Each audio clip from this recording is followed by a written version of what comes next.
অবশেষে 25 বছর পর নিজেদের দোষ স্বীকার করে নিল পাকিস্তান। ভারতের সঙ্গে যে তারা অন্যায় করেছিল তা কার্যত স্বীকার করে নিলেন সে দেশের প্রাক্তন প্রধানমন্ত্রী নওয়াজ শরীফ। মঙ্গলবার তিনি স্বীকার করে নিয়েছেন 1999 সালে ভারত ও পাকিস্তানের মধ্যে যে লাহোর চুক্তি হয়েছিল তা ভেঙেছিল পাকিস্তানি। কার্গিলের যুদ্ধ যে পারভেজ মুজাফফরের কারণেই হয়েছিল তাও এক প্রকার স্বীকার করে নিয়ে তিনি বললেন, হ্যাঁ, আমাদেরই ভুল ছিল।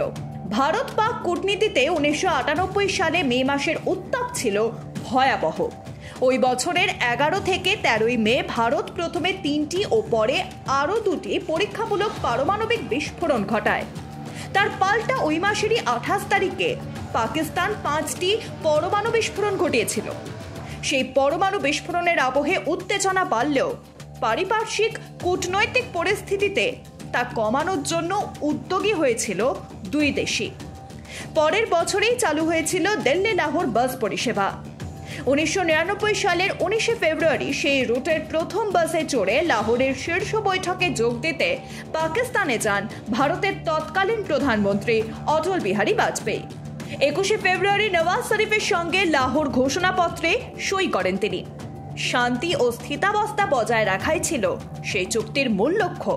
কিন্তু সেই চুক্তির 3 মাসের মধ্যেই বেঁধে যায় কার্গিল যুদ্ধ।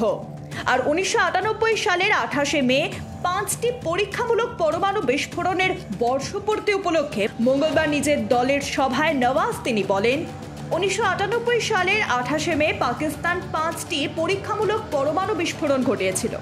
তারপরে বাজপেয়ী সাহেব এখানে এসে আমাদের সঙ্গে একটি চুক্তি করেছিলেন, কিন্তু আমরা এই চুক্তি লঙ্ঘন করেছিলাম। ভুলটা আমাদেরই। কূটনৈতিক বিশেষজ্ঞদের মতে এর জন্য নাম না করে কার্যত তৎকালীন পাক সেনাপ্রধান পারভেজ মুজাফফরকে দায়ী করেছেন নওয়াজ। প্রসঙ্গত 1999 সালের 21 ফেব্রুয়ারি ভারত পাকিস্তানের মধ্যে শান্তি ও সুরক্ষা বজায় রাখার জন্য লাহোর চুক্তি স্বাক্ষর করা হয়েছিল। কিন্তু এর কয়েক মাস পরে 1999 সালে পাকিস্তান জম্মু কাশ্মীরের কার্গিল প্রদেশে অনুপ্রবেশ করে এবং তা দখল করার চেষ্টা করে, যার জেরে কার্গিলের যুদ্ধ শুরু হয়। সেই সময় পাকিস্তানের প্রধানমন্ত্রী ছিলেন নওয়াজ শরীফ, সেনা জেনারেল ছিলেন পারভেজ মুজারফ। যুদ্ধে জয়ী হয় ভারত। Bureau report, Pritam Bangla.